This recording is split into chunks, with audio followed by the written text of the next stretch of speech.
Drama के starting में हम देखते हैं रोजी को जो अपने हस्बैंड लू को एक लड़की के साथ देखती है।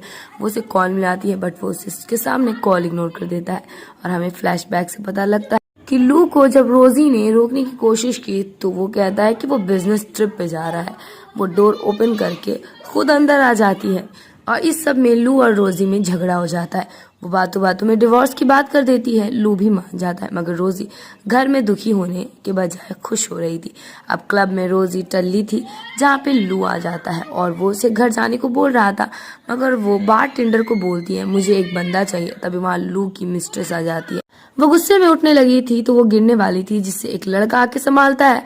वो एक क्यूट सी टॉफी दे उसे चला जाता है। लू अब बार में एक बंदे को रोजी का ख्याल रखने को बोल। इधर मीटिंग में मिस्टर केयू का इंतजार हो रहा। वो कोई और नहीं बल्कि वो ही था जिसने रोजी की मदद की थी। जहाँ पे मिस्टर केयू तो लू से बात करने में जरा भी इंटरेस्टेड नहीं थे। अब बार बार लू रोजी को कॉल मिला रहा था। केयू बोलता है जब तुमने उसे डिवोर्स दे तो उसे पागल क्यों कर रहे हो। तो वो बोलता है ये मेरा मसला है और इन दोनों की कहासुनी हो जाती है। इधर रोजी टल्ली होके अपने रूम आती है। इसके रूम का नाम उल्टा होके 9 से 6 बन जाता है जिसके अंदर केओ भी आ जाता है। जहाँ पे उसके आने पे रोजी उठ जाती है और उसे हरास करने लगती है। वो दोनों एक दूसरे के ऊपर फिसल जाते हैं और दोनों का किस हो जाता है। वो उसे जाने से मना करने लगती है और उसे हक कर लेती है तो वो बस उसके क्लोज आ जाता है और तभी कॉल आ जाता है और मिस्टर केयो कॉल कट कर उसके पास चला जाता है। नेक्स्ट डे वो किसी अलग हाल में ही उठती है और वो वहाँ केयो को देख डर जाती है। तो मिस्टर केयो से बोलते हैं कि नए कपड़े लो।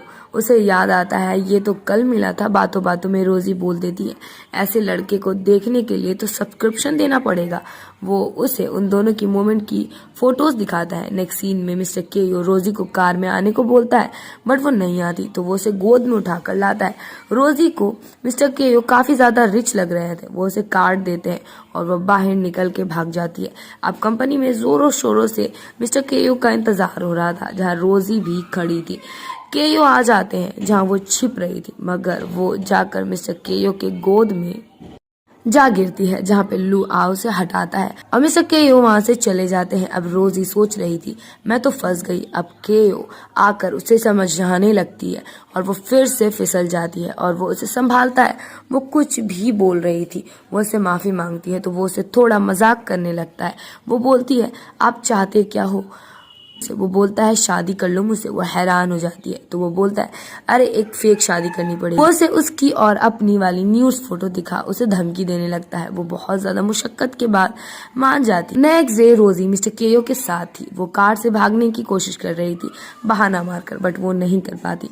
मिस्टर केयो उसके सीट बेल्ट लगाने लगते हैं जिससे वो उसके करीब हो जाता है। इस वजह से वो बोलती है वो ऐसा रिलेशन नहीं चाहती। तो मिस्टर केयो बोलता है मैंने खुद ही उस दिन देख लिया था। रोजी खोई खोई हुई सी थी। वो लू से टकरा जाती है और वो उसकी केयर करने लगता है बट रोजी उसे खुद से दूर रहने को बोलती है। अब एक पार्टी में रोजी आ जाती है जहाँ वो एक लड़की से मिलती है जो कि लू की बहन थी। वो उसे पूछती है लू कहाँ है तो रोजी बोलती है तुम्हें पता होगा। वो लड़की बोलती है तो लू की बहन बोलती है अपनी माँ की तरह कैरेक्टरलेस समझ लिया है क्या। रोजी उसे थप्पड़ मार देती है और बोलती है ये रिकॉर्ड हो चुका है अगली बार से संभल के। अब वो एक दादाजी के पास आती है जहाँ वो उसे कुछ ज्यादा ही प्यार से इनकाउंटर कर रहे थे। तभी उनका बेटा उनको वहां से जाने को बोलता है जहाँ पे उसके ससुर जो कोई और नहीं थे बल्कि रोजी के ससुर थे और उसके ससुर से जल्दी बच्चा करने को बोल रहे थे। वो मान जाती और कोई कॉन्ट्रैक्ट थी जो रोजी करना ही चाह रही थी। तभी उसकी ननद आ जाती है और वो उसके पैरों को कुचल देती है और रोजी कैसे भी करके साइन करवा लेती है। अब नीचे लू भी आया था जिसे देख रोजी सोचती है ये कहीं डिवोर्स को लेकर बक ना दे। अब लू के डैड उसे अंकल से मिलवाते हैं तो एक अंकल बोलते हैं कल क्या आप फ्री हो बट लू इंटरेस्टेड नहीं लग रहा था। अब लू जबरदस्ती रोजी को से अपना कोट पहना रहा था। वो उसे मना करती है और बोलती है तुमसे लाख गुना अच्छी रहती हूँ बट रोजी कहती है कि मैं तुम्हारे बाद लाख गुना अच्छी रहती हूँ बट लू बोलता है मुझे उसकाओ मत। वो जैसे घर आती है अचानक से मिस्टर केयो को अपने सामने देख डर जाती है। अब रोजी फुल डेकोरेशन देख खुश हो जाती है। मिस्टर केयो बोलते हैं ये घर के लिए वो खाना ले जाने लगता है। ये घर के लिए है। वो खाना ले जाने लगता है तो रोजी छीन के खा लेती है। तो मिस्टर केयो बोलते हैं ये अलाउड नहीं। वो खाना भी उसके मुंह से निकलवा देते हैं। वो उसे खाना बना के देता है। और अब रोजी सोच रही थी मुझे बच्चा चाहिए, ये रेडीमेड बंदा तो मेरे पास है ही। मिस्टर केओ उसके इस नजर से डर जाता है। रोजी उस पर टूट पड़ती है, उसे पलंग में फेंक बोलती है ये हमारी पहली रात है। और अब वो दोनों का वो हो जाता है जो शायद नहीं होना चाहिए था। अब रोजी मिस्टर केओ के लिए सूप बना रही थी। अब एक बंदा आकर मिस्टर केओ के पिंक टिफिन को देख बोलता है आप ठीक तो हो, आप कहे तो मैं आपके लिए कुछ सप्लीमेंट भिजवाऊं। मिस्टर केओ कहते हैं कि जरूरत नहीं है। वो सूप देख हैरान हो जाते हैं। इधर लड़कियां बोल रही थी कितना क्यूट लग रहा है उनको ऐसा देखकर, और ये सुन रोजी खुश हो रही थी। और वहां लू आ जाता है जो उन लोग को कंपनी देने लगता है। रोजी वहां से जाने लगती है तो लू उसका हाथ पकड़ लेता है, जो देख सब वहां से चले जाते हैं। और ये सारी चीजें केओ देख रहा था। लू उसे पूछता है तुम मिस्टर केओ के पास गई थी, कोई बात थी क्या? रोजी बोलती है कि एक्चुअली तभी वहां मिस्टर केओ आकर लू को बातों में फंसा लेता है। अब रोजी केओ से पूछ रही थी आपने सूप पिया? केओ बोलते हैं तुम्हें क्या लगता है मैं अच्छा नहीं हूँ? रोजी बोलती है नहीं नहीं आप तो सबसे बेस्ट हो। मिस्टर केओ उसे प्यार से टच करने लगते हैं। रोजी को लू का कॉल आता है। अब एक शॉप पे लू की बहन और उसकी मिस्ट्रेस, लू की बहन और लू की मिस्टर दोनों रोजी को बुरा भला बोलने लगते हैं। तभी वहां लू आकर उनको थप्पड़ जड़ देता है और वो गिर जाती है। अब लू रोजी को जल्दी करने को बोलता है और वो दोनों तैयार हो चुके थे। लू उसे टच करता है तो वो उसके हाथ को हटा देती है। इधर मिस्टर केओ इन दोनों के साथ वाली फोटो देख गुस्से में था। मिस्टर केओ बोलता है मुझे अभी कोई डिनर नहीं करना। उसका ध्यान पूरा भटक गया था। रोजी लू को घर पे उनके डिवोर्स के बारे में बताने मना करती है। इधर पार्टी में रोजी लू की फोटो ले रही थी। सामने केयो आ जाता है। केयो बोलता है क्या वो अच्छा लग रहा है जिसकी फोटोज ले रही थी? वो दोनों साइड आ जाते हैं। रोजी बोलती है आप यहाँ कैसे? मिस्टर केयो बोलते हैं क्यों नहीं आ सकता? वो उससे पूछता है कब घर जाओगी? तो वो बोलती है कि 12 बजे। मिस्टर केयो बोलते हैं ये थोड़ा लेट नहीं है? वो उसकी क्लोज आ बोलता है 10 बजे आ जाना। रोजी बोलती है बट अभी तो 9 बजने वाले हैं और घर जाने में 40 मिनट लगते हैं। तो वो बोलता है कि सोच लो, अभी से ही सबको गुड बाय बोलना चालू कर दो। रोजी मान जाती है और सोचने लगती है इसने मुझे बातों में फंसाया है।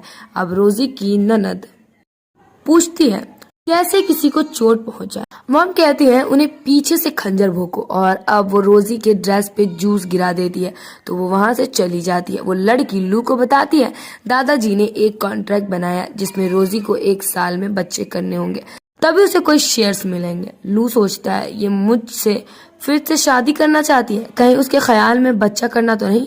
रोजी ड्राइवर को बोल रही थी जल्दी जल्दी करो। ड्राइवर कह अरे चुपे हुई खेबड़ी, 13 मिनट के रास्ते को 30 मिनट का बना रही हो। तो वो रोने का नाटक करने लगती है कि उसके हस्बैंड का पैर तो आधे कब्र में। वो उसे झूठी झूठी स्टोरी बताने लगती है। वो उसे भी रुला देती है। वो फूट फूट के रोने लगता है और वो उसकी मदद करने के लिए कार पूरी स्पीड कर देती है, बट उल्टा हो जाता है और उसका कार बीच रास्ते में खराब हो जाता है। और रोजी गुस्से में उसको सुना के चली जाती है। कैसे हो यार तुम? रोजी भागते हुए केयो के पास आती है। केयो बोलता है तुम लेट हो। रोजी बोलती है कार खराब हो गई थी। केयो बोलता है मैं तो सिर्फ रिजल्ट देखता हूँ। और वो उसे मनाने लगती है और इस वजह से वो किसी चीज से टकरा जाती है और वो उस पर गिर जाती है, जिससे इन दोनों का लिप टू लिप किस हो जाता है।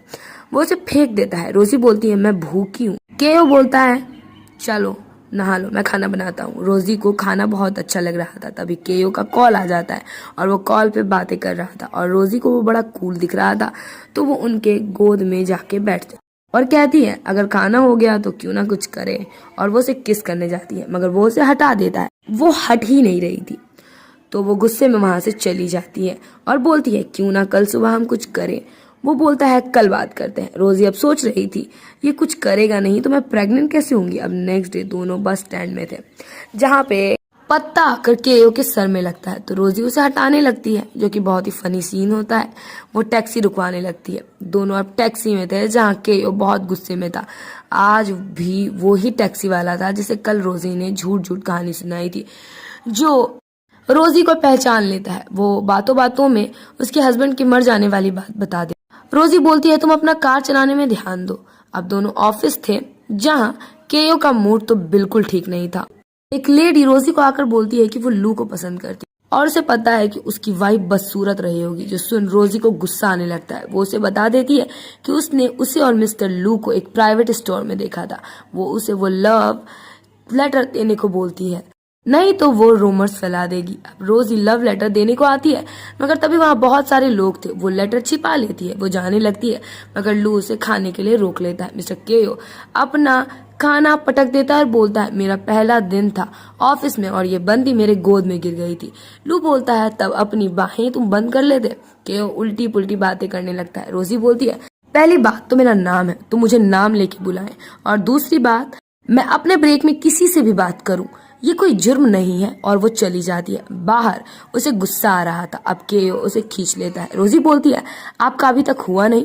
केओ उसे माफी मांगता है। वो उसके बाल को संवारने जा रहा था। रोजी उनकी उंगलियों को अपने सामने से हटाती है। इधर लू आकर रोजी को बोलता है, कुछ हुआ है क्या, हमेशा डरी डरी रहती हो। वो उसे उस लड़की वाली एनवलप देती है तो वो बोलता है, ये तुम कैसे कर सकती हो। रोजी बोलती है, तुम्हें लगता है मैं ये करना चाहती हूँ। लू वो लेटर फाड़ देता है। लू रोजी को अपने साथ चलने को बोलता है। वो मान जाती है। अब रोजी उस लड़की को देख छिप जाती है जो लू को पसंद करती है, और वो लू के पास आ जाती है। लू से साफ बोल देता है उसे उस पर कोई दिलचस्पी नहीं। अब ये दोनों एक पार्टी में आ जाते हैं और यहाँ पे ये दोनों अपने पुराने दोस्तों से मिलते हैं, और इसी के साथ पार्ट 1 की एंडिंग हो जाती है।